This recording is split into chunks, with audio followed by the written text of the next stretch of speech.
अस्सलाम वालेकुम dear students. आज मैं आपको आपके नेक्स्ट लेक्चर में जो है वो वेलकम करती हूँ। ठीक है, हम लोग बड़ी ग्रेजुअली और बड़ी जो है वो स्मूथली जो है स्टेप बाय स्टेप अपनी जो रिसर्च मेथोडोलॉजी है उसको आगे लेके चल रहे हैं। ठीक है, उसमें मैं हर तरह से कोशिश कर रही हूँ कि आपको छोटे छोटे चंक्स में पढ़ाया जाए ताकि आपको पूरा कंप्लीट इसके बारे में कॉन्सेप्ट हो। ठीक है, तो आज हम लोग जो है वो जो हम लोगों ने एक मेजरमेंट और जो है टेक्निक ऑफ मेजरमेंट जो है वो स्टैंडर्ड टेक्निक ऑफ मेजरमेंट जो है वो चैप्टर स्टार्ट किया हुआ है और उसमें है हमारा जो नेक्स्ट टॉपिक है वो है स्केलिंग। ठीक है, स्केलिंग जो है वो वर्ड स्केल से निकला है। ठीक है, और स्केल पे क्या होता है कि आपने डिवीजन की होती है।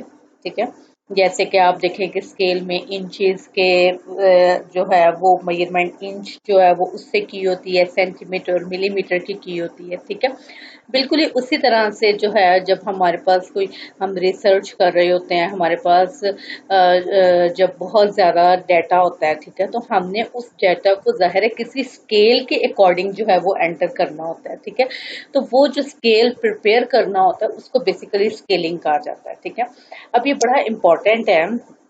इसमें क्या कहता है कि in research we quite often face measurement problem. ठीक है, यस वी डू, हम लोग मेजरमेंट प्रॉब्लम हम फेस करते हैं। ठीक है, especially when the concept to be measured are complex and abstract and we do not poses the standard measurement tools कि अगर हमारे पास बड़ा complicated किस्म का डाटा है, हमारे पास कोई स्टैंडर्ड टूल्स अवेलेबल नहीं है, तो फिर हम लोग स्केलिंग जो है वो खुद कर लेते हैं। ठीक है, as such we should study some procedures, हम कुछ प्रोसीजर्स जो है वो पढ़ने जा रहे हैं विच में enable us to measure abstract concepts more accurately, और जिसमें हम लोग जो एब्स्ट्रैक्ट कॉन्सेप्ट्स होते हैं उसको मोर क्लियरली जो है हम लोग पढ़ेंगे। एब्स्ट्रैक्ट जो है वो आपको पता होना चाहिए कि कोई भी एक आपके पास ओवरऑल किस्म की कोई थॉट होती है ना, उसको एब्स्ट्रैक्ट कहा जाता है। ठीक है, जिसमें भी कोई चीज़ इतनी क्लियर नहीं है, काफ़ी सारी चीज़ें बीच में मिक्स हुई हुई हैं, उसको एब्स्ट्रैक्ट कहा जाता है। ठीक है, जिस तरह से आप अक्सर पिक्चर्स देखते हैं। ठीक है, तो जो आर्टिस्ट ने पिक्चर बनाई होती हैं तो आप उसको देखते हैं तो उसमें एक तरफ बड़ी लाइफ की होप भी होती है, एक तरफ सैडनेस भी होती है, एक तरफ डार्क नाइट भी होती है, एक तरफ ब्यूटीफुल ब्राइट डे भी होता है। ठीक है, तो जब बहुत सारी चीज़ों को मिला के ऐसे करके बनाया तो दैट इज एब्स्ट्रैक्ट आर्ट। ठीक है, तो उसी से यहाँ पे किया गया कि कोई ऐसे कॉन्सेप्ट होते हैं जो बड़े मतलब वास्ट किस्म के बहुत सी चीज़ें उसके अंदर इन्वॉल्व होती हैं, तो उसकी स्केलिंग जो है वो वाकई बहुत बड़ा इशू होता है। ठीक है, तो इसमें कहता है कि सबसे पहले क्या है मीनिंग ऑफ स्केलिंग। जो है स्केलिंग मैंने आपको बता दिया है कि क्या है। इसमें क्या कहते हैं, थोड़ा सा इसको भी देख लेते हैं।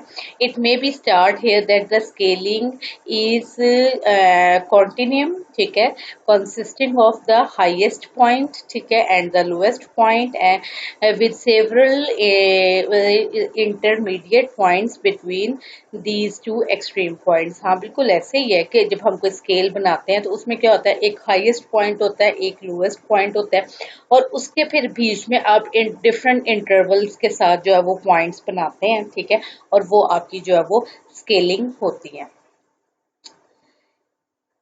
इसमें क्या कहता है कि hence the term scaling is applied to the procedure for attempting or determine questionnaire measure of subjective abstract concept। ठीक है, उसके बाद कहता है स्केल क्लासिफिकेशन बेस की जो स्केल्स है उसकी कितनी टाइप्स है, ये क्या क्लासिफिकेशन है। तो उसमें कहता है कि द नंबर असाइन प्रोसीजर और the scaling procedure may be broadly classified on one or more of the following basis। इसमें सबसे फर्स्ट जो है वो सब्जेक्ट ओरिएंटेशन है, फिर उसके बाद आपका जो है रिस्पांस फॉर्म है, डिग्री ऑफ द सब्जेक्टिविटी है, इसमें आपका स्केल और पर्पस है, इसमें आपका नंबर ऑफ डायमेंशंस हैं, और इसमें आपका स्केल कंस्ट्रक्शन टेक्निक्स है। ठीक है, तो सबसे पहले हम लोग फर्स्ट वाली पढ़ेंगे सब्जेक्ट ओरिएंटेशन। ठीक है,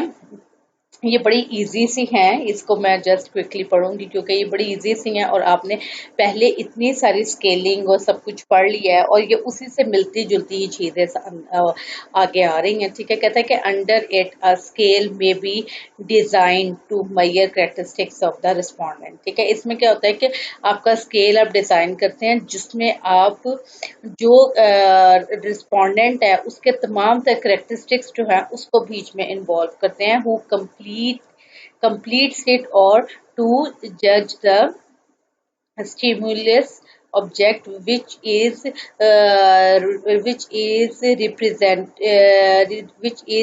presented टू द रिस्पोंडेंट। ठीक है, बिल्कुल ठीक है कि कहते हैं कि उसमें आप वो तमाम तर जो है वो क्वेश्चंस जो है वो इन्वॉल्व करते हैं, जिससे वो शामिल करते हैं जिससे कि आपको रिस्पोंडेंट जो है उसकी एग्जैक्ट ओपिनियन जो है वो मिल जाए। ठीक है, उसके बाद आ जाता है आपका रिस्पॉन्स फॉर्म। ठीक है, सेकंड वाला जो है, under this we may classify the scale as categorical और कंपैरेटिव। ठीक है, जिसमें हम लोग कैटेगोरिकल बना लेते हैं, कैटेगरीज बना लेते हैं, या हम लोग क्या जो है वो कंपैरिजन कर लेते हैं, कंपेयर करके हम लोग कर लेते हैं। Categorical scale are also known as rating scale, जिसको कि हम लोग रेटिंग स्केल भी कहते हैं, और रेटिंग स्केल हमने नीचे बड़ा डिटेल में पढ़ना है। ठीक है, जिसमें आपने रैंकिंग और रेटिंग स्केल अभी पढ़ने हैं तो वहां पे आप उससे आपको ये ज्यादा क्लियर हो जाएगा। ठीक है, उसके बाद है डिग्री ऑफ सब्जेक्टिव जो है, सब्जेक्टिविटी जो है,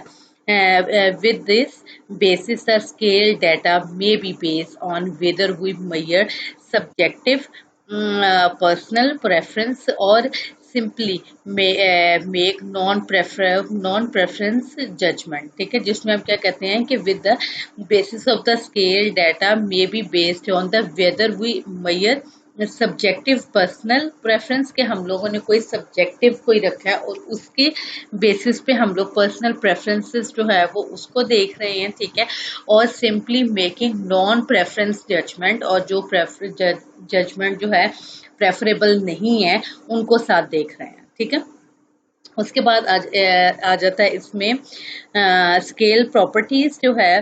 Considering scale properties, one may classify a scale of nominal और ordinal interval और ratio scale, जो कि अभी आपने ऊपर जो है वो इस चैप्टर के स्टार्ट में पढ़े भी थे।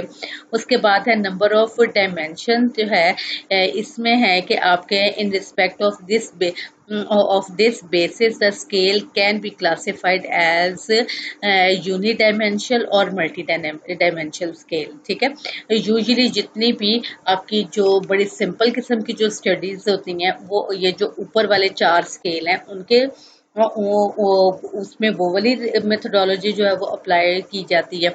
लेकिन जब आप कोई कम्प्लेक्स किस्म की जो है वो रिसर्च कर रहे होते हैं, क्योंकि यूनिट डायमेंशन में है कि आपने कोई एक डायमेंशन जो है उसको आपने देखना है, जैसे कि जिसके एग्जांपल इस तरह से आप ले सकते हैं कि जो ऊपर वाले भी हमने जो सारी जो पढ़ी हैं वो बेसिकली यूनिट डायमेंशन में की थी, उसमें आप कोई से एक फैक्टर को जो है वो पढ़ते हैं। ठीक है, जैसे कि फूड सिक्योरिटी की अगर हम बात करते हैं तो फूड सिक्योरिटी में हम लोग कहते हैं कि उसके फैक्टर्स जो हैं वो अवेलेबिलिटी, फूड अवेलेबिलिटी है, फूड अफोर्डेबिलिटी है, फूड जो है वो एक्सेस है और फूड एब्जॉर्प्शन है। ये 4 उसके जो है फैक्टर्स हैं। ठीक है, जब हम लोग किसी एक फैक्टर को पढ़ते हैं तो वो हमारा यूनिट डायमेंशनल है, लेकिन हम लोग एक से ज्यादा फैक्टर्स को जब लेते हैं तो हमारा मल्टी डायमेंशनल हो जाता है। ठीक है, तो ऊपर वाले हमारे जितने भी जो स्केल है वो यूनिट डायमेंशनल में है, जिसमें हम सिंपल ओपिनियंस लेते हैं, जजमेंट्स लेते हैं। ठीक है,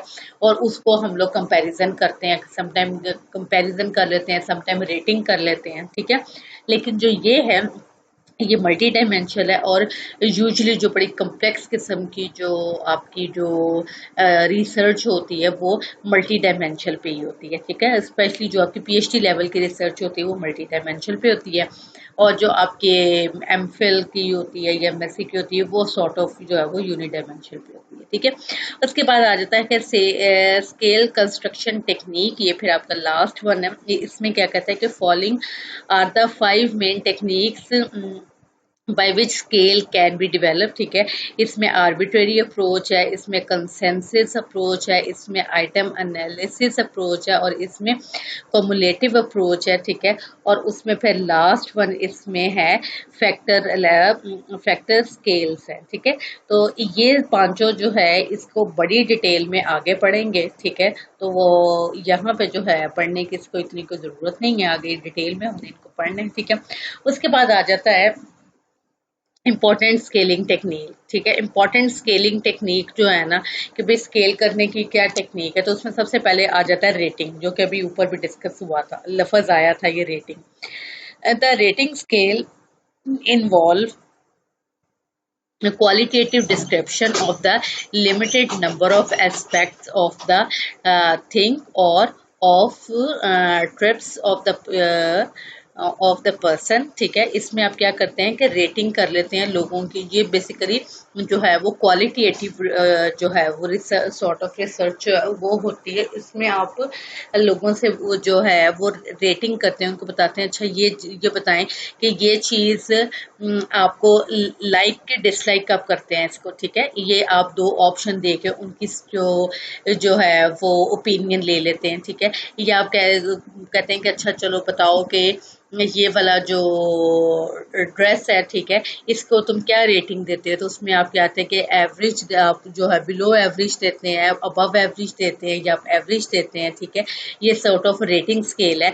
या उसके या इसी तरह से इसकी और एग्जांपल्स हैं। आप लाइक जो है very much like somewhat, और न्यूट्रल और डिसलाइक, और उसके बाद क्या है डिसलाइक सम वट जो है, और डिसलाइक वेरी मच जो है। इसी तरह से excellent, good, average, below, poor, ठीक है, always, often, occasionally, rarely, never, ठीक है। इस तरह से डिफरेंट तरह के हम लोगों ने रेटिंग स्केल्स बनाए होते हैं।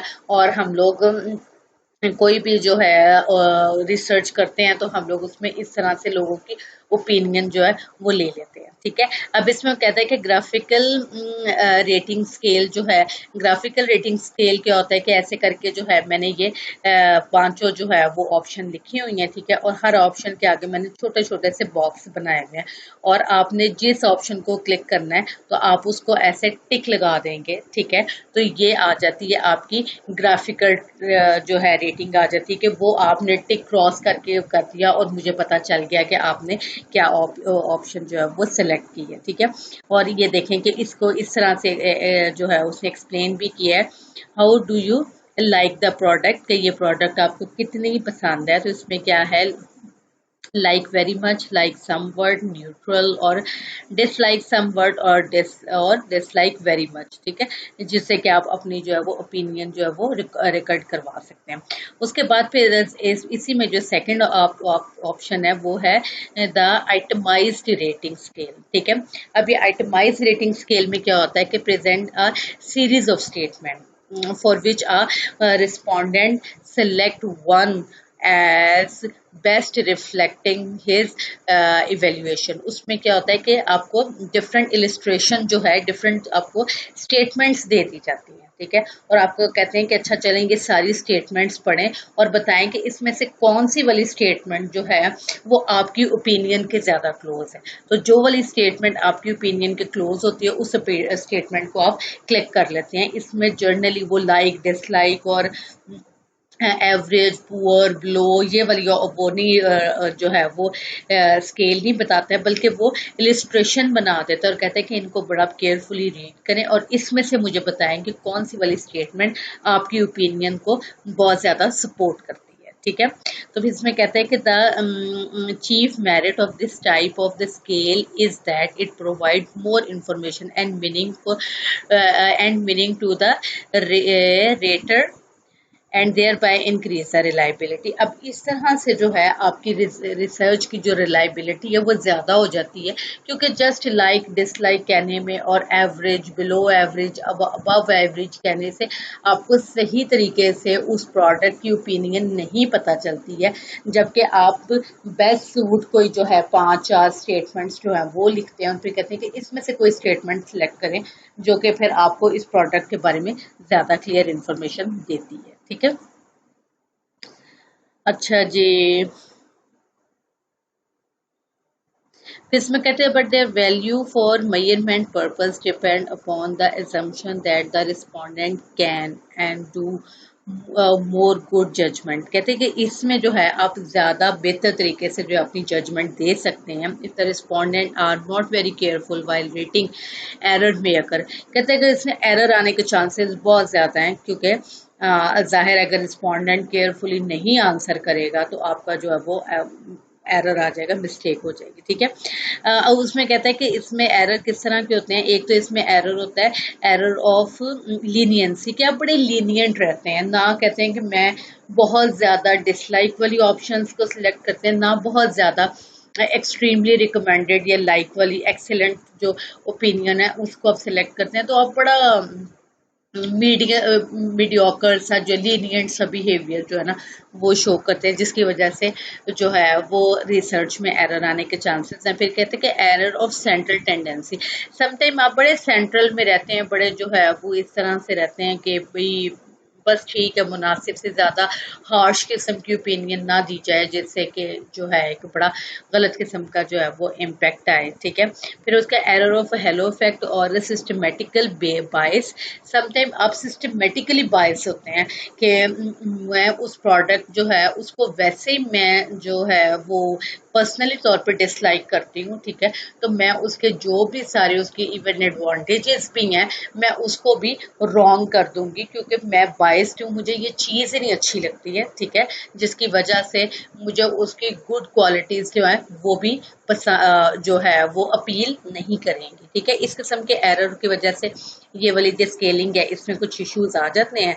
उसके बाद आ जाती है आपकी रैंकिंग स्केल।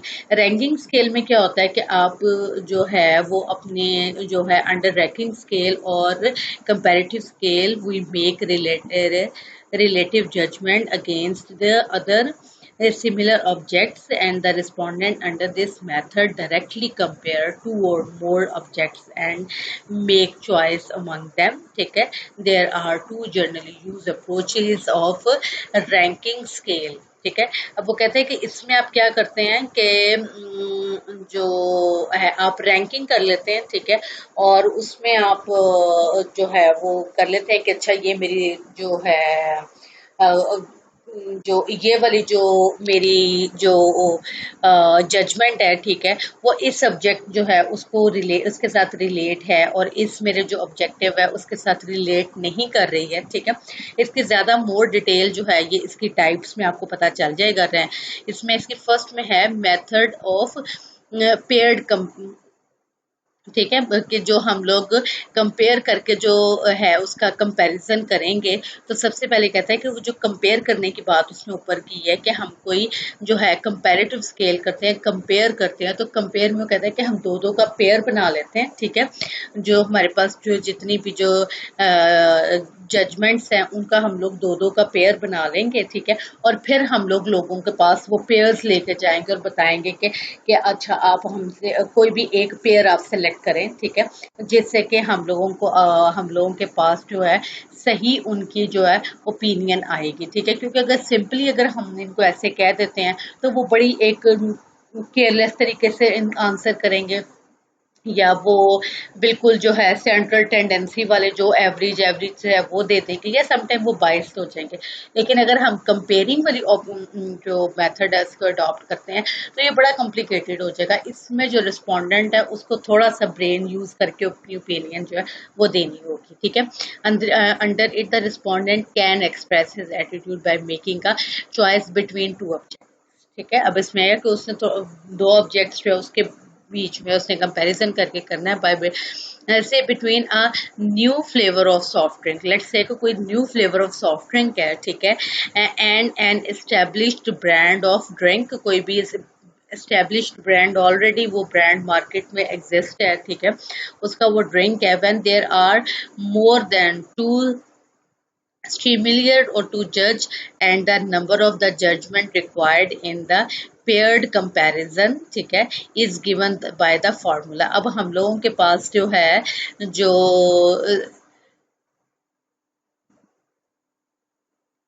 जो स्टिमुली टू स्टिमुली जो है वो हमारे पास जज हैं, ठीक है। और उसमें हमारे पास जो है नंबर ऑफ जजमेंट रिक्वायर्ड, हम लोग को काफ़ी ज़्यादा जजमेंट जो है वो रिक्वायर्ड है, ठीक है। तो उसमें हम लोग पेयर कर लेंगे। तो ये पेयरिंग करने का बेसिकली ये फार्मूला जो है इसके बेसिस पे पेयरिंग करते हैं, जिसमें कैपिटल एन जो है नंबर ऑफ जजमेंट है और स्मॉल एन जो है number of objects to be जज, हमने कितने जो ऑब्जेक्ट है वो जज करने हैं। यानी कि अगर कोई सॉफ्ट ड्रिंक जो है वो बनाया गया तो लेट सपोज के उसके 3 फ्लेवर्स जो है वो उन्होंने इंट्रोड्यूस करवाए हैं, तो आपका जो ऑब्जेक्ट है वो 3 जो है वो स्टेट जो उसके फ्लेवर्ड हैं वो है। फिर नंबर ऑफ जजमेंट के आपने कितनी जो है जजमेंट जो है बनाई है, कितनी हमने स्टेटमेंट्स बनाई हैं जिसके थ्रू आपने इन तीनों जो फ्लेवर्स हैं उनको जज करना है, ठीक है।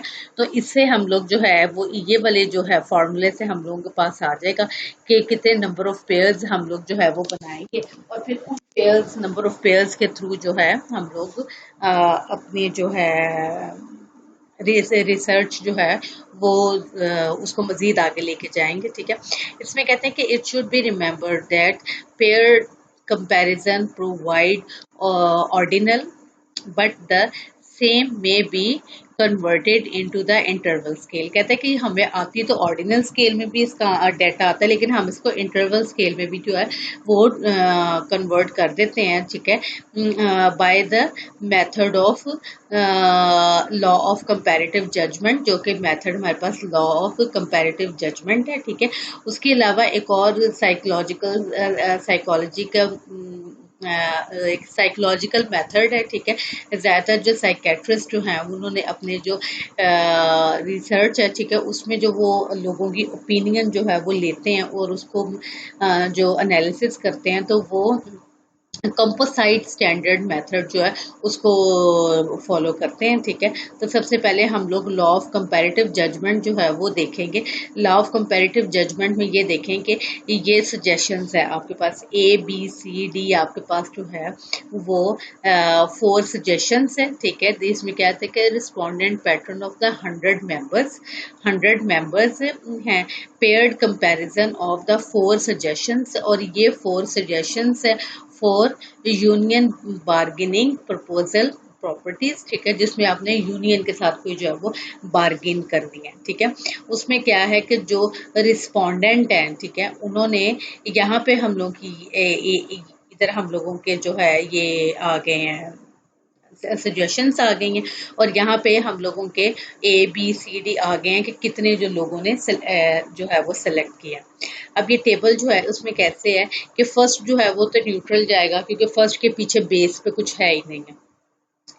सेकंड वाला जो है बी देखें, बी में क्या कहता है कि 65 मेंबर्स जो हैं उन्होंने सजेशन बी को जो है वो सेलेक्ट की है, ठीक है, टू द सजेशन ए, कि अगर जो हम लोग के पास पेयर में था ना ए और बी, दो जो है वो थी, उसमें से हमने किसी एक को सिलेक्ट करना था, तो 65 मेंबर जो हैं उन्होंने ऑप्शन बी को सिलेक्ट किया, ठीक है। उसी तरह से हम लोगों ने जो नेक्स्ट पेयर बनाया था वो ए और सी का बनाया था, ठीक है, जिसमें जो है लोगों ने 32 जो है वो 32 मेंबर ने जो सजेशन 3 है उसको सिलेक्ट किया है ओवर सजेशन ए के, ठीक है। फिर इसी तरह से ए और डी का पेयर बनाया, तो उसमें क्या हुआ कि जो 20 मेंबर्स जो थे उन्होंने सजेशन डी को सिलेक्ट किया ओवर सजेशन ए के।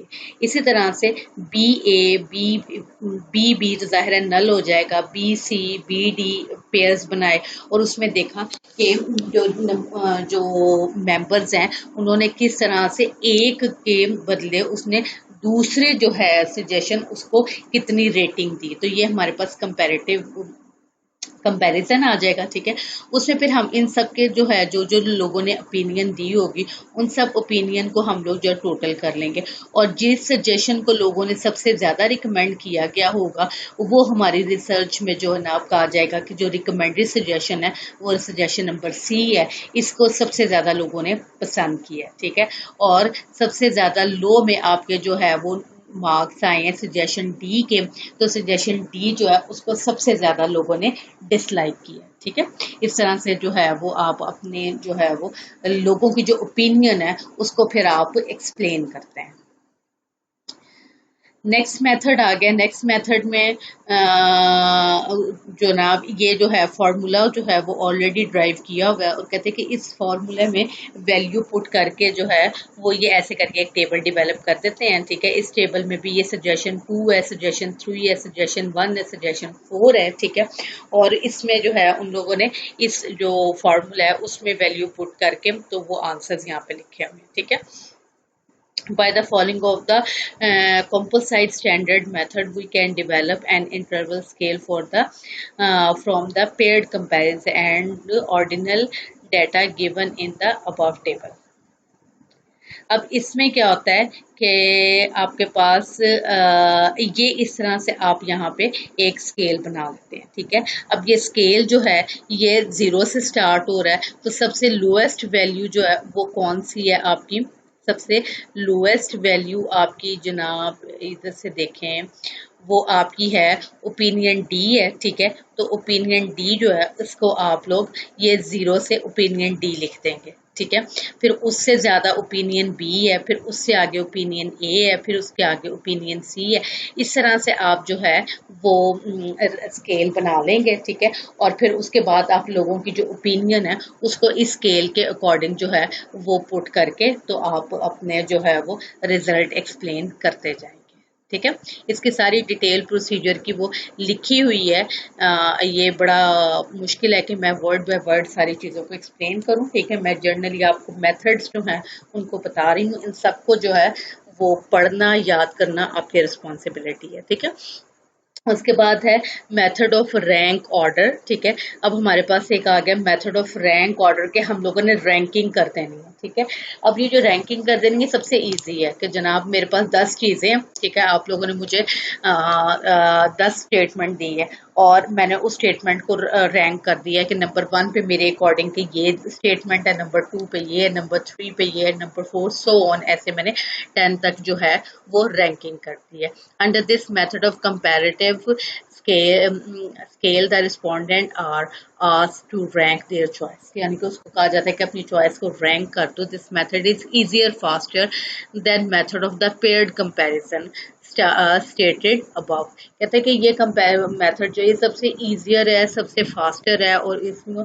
इसको करना इजी है एज कम्पेयर टू जो कंपेयर्ड जो पेयर जो है कंपैरिजन मेथड जो है वो उसके है। लेकिन ये है कि इसमें जो है आपकी मिस्टेक के चांसेस बहुत ज़्यादा है। लोग केयरलेस तरीके से आप अपनी ओपिनियन देंगे, रैंकिंग करेंगे, तो उससे आपकी जो रिसर्च है वो इतनी ज़्यादा रिलायबल नहीं होगी। ठीक है, उसके बाद आपका नेक्स्ट आ जाता है स्केल कंस्ट्रक्शन टेक्निक। ठीक है, स्केल कंस्ट्रक्शन टेक्निक्स में आप क्या करते हैं in social science studies while measuring attitude of the people, we generally follow the technique of preparing the opinioneer। ठीक है, in such a way that the score of the individual respondent assign him a place on the scale।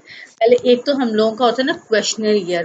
Questionnaire में क्या होता है कि हम लोगों से क्वेश्चन पूछते हैं और लोग इसका जो आंसर देते हैं, सवाल किए जाते हैं उन सवालों का जवाब देते हैं। सेकंड वाला क्या ओपिनियन ये है कि हम लोग क्वेश्चन नहीं करते, उनकी राय लेते हैं, उनके ओपिनियन लेते हैं। ठीक है, तो ये बेसिकली जो है वो ओपिनियन ईयर जो है वो उसके लिए होता है in such way that the source of individual respondent, या जो इंडिविजुअल रिस्पोंडेंट है उसके हम लोगों के जो है वो ओपिनियन हमारे पास आए ताकि हम लोगों को अपनी प्रोडक्ट से जो है वो रिलेटेड राइट इंफॉर्मेशन मिल सके। ठीक है, इसमें क्या कहता है कि researcher must as well as be aware that interfering attitude from what has been recorded in opinion here has several limitations। ठीक है, अब जो भी कोई ओपिनियन है उसमें बड़ी several limitations होती हैं। people may conceal their attitude and express socially acceptable opinion. Sometime हम क्या करते हैं कि हम लोग वही बात करते हैं जो कि हमारी सोसाइटी में पसंद की जाती है, या हम लोग ज्यादा ऑड किस्म की ओपिनियन जो है वो अपनी हम नहीं देते हैं, ठीक है। क्यों कहते हैं कि भाई जेन बना हुआ है, या भी बात चलती है ऐसे ही है, या काम होता है ऐसे ही है, तो आप बिल्कुल उसी तरह से अपनी ओपिनियन जो है वो दे देते हैं, ठीक है। फिर उसमें कहते हैं कि they may not really know how they feel about the social issues, और समटाइम उनको इतनी अवेयरनेस भी नहीं होती है कोई सोशल इश्यूज पे कि वो सही तरीके से जो है वो बात कर सकें, ठीक है। जैसे कि सोशल इश्यूज में आप देखें कि है जो चाइल्ड लेबर है, ये बहुत बहुत बड़ा जो है वो सोशल इशू है, और हमारे जो है वो घरों में जो है हमारी नजरों के सामने चाइल्ड लेबर हो रही है, ठीक है। लेकिन ये कि उस पे जो है एक ओपिनियन रखना, वो बड़ी एक डिफरेंट सी चीज है कि अगर आप किसी से भी पूछेंगे ना, तो वो चाइल्ड लेबर के बारे में बहुत ही ज्यादा अगेंस्ट होगा, क्योंकि जाहिर है पूरी दुनिया में एक माहौल बना है कि चाइल्ड लेबर को जो है वो पसंद नहीं किया जाता, उसके लॉज हैं। तो हम भी उसको कहते हैं कि भाई चाइल्ड लेबर जो है वो पसंद नहीं है या नहीं होना चाहिए। लेकिन मीन वाइल हमने घरों में एज ए चाइल्ड लेबर जो है वो बच्चे रखे होते हैं, ठीक है। तो वो कहते हैं कि इस किस्म की जो है वो इश्यूज जब आप ओपिनियन लेते हैं उसमें आ जाते हैं। फिर पीपल में B unaware of their attitude about an abstract situation, ठीक है। समटाइम पीपल जो है बड़े अनअवेयर होते हैं, उनको सोशल इश्यूज को उनको पता ही नहीं होता उनके दाएं बाएं क्या हो रहा है, until confronted with a real situation, कि वो रियल सिचुएशन जो है वो क्या है, they may be unable to predict their reaction, ठीक है। Even behaviour itself is at times not a true indicator of the attitude, ठीक है। तो वो जो भी कोई ओपिनियन या अपना एटीट्यूड बता रहा होता है वो एग्जैक्टली जो है आपकी जो रिसर्च है उसके अकॉर्डिंग नहीं हो रहा होता, क्योंकि वो बंदा है ही लेस अवेयर है, वो बात ही जो है वो एक बड़े आधे से अंदाज से कर रहा है कि उसको जो है वो पूरी सिचुएशन का एग्जैक्टली पता ही नहीं है, ठीक है। अब इसमें जो है अक्सर ऐसे होता है कि जब आप टॉक शोज जो है उसमें बात आप सुनते हैं, ठीक है, और फिर उसी बात को लेके आप जो है अपनी ओपिनियन बना लेते हैं, ठीक है। और मोस्टली जो वो बात बता रहे होते हैं वो आधी बात बता रहे होते हैं, या वो उसको मैनिपुलेट करके अपने पॉइंट ऑफ व्यू से बता रहे होते हैं, ठीक है। जिससे कि जो है लोगों की ओपिनियन जो है वो बड़ी डिफरेंटली बन जाती है। जिसकी एक एग्जांपल जो है अभी रिसेंटली कोर्ट में एक जो किसी जज के अगेंस्ट जो है कोई केस लगा हुआ था, और जैसे उसकी जजमेंट आई है तो सारे मीडिया में बड़ा बल्ले बल्ले हो गई कि जनाब गवर्नमेंट को बड़ा जो है वो इंसल्ट हुई है, और ये ऐसे हुआ वैसे हो गया। लेकिन जब रियल जजमेंट पड़ी तो रियल जजमेंट जो है वो बड़ी डिफरेंट थी। अब जिस बंदे को सारी सिचुएशन नहीं पता है तो वो उसके बारे में ओपिनियन भी कभी भी सही तरीके से नहीं दे सकेगा, ठीक है। अच्छा जी, उसमें फिर ये देखें ये आ गया है आर्बिट्रेरी अप्रोच है, इसमें इसमें कंसेंसस स्केल अप्रोच है, इसमें आपके आइटम एनालिसिस अप्रोच है, इसमें कम्युलेटिव स्केल अप्रोच है, और इसमें फैक्टर एनालिसिस अप्रोच है। जैसे मैंने आपसे कहा था कि मैं आपको जो मैं नेक्स्ट जो नेक्स्ट जो आगे अभी जब हमने प्रीवियसली अभी जब हम लोगों ने ये सारे जो आपके पास अप्रोचेज आई थी एनालिसिस की, तो मैंने कहा था कि हम नेक्स्ट में इसको डिटेल में पढ़ेंगे, ठीक है। तो ये अप्रोचेज जो है ये यहाँ तक आप इसको करें, ठीक है। और इसमें कोई भी अगर आपको डिफिकल्टी है तो आप मुझसे पूछें, मैं फिर आपको इसका जो है वो आंसर करूंगी, और ये जो अप्रोचेज हैं इसकी डिटेल में आपको नेक्स्ट लेक्चर में दूंगी, ठीक है।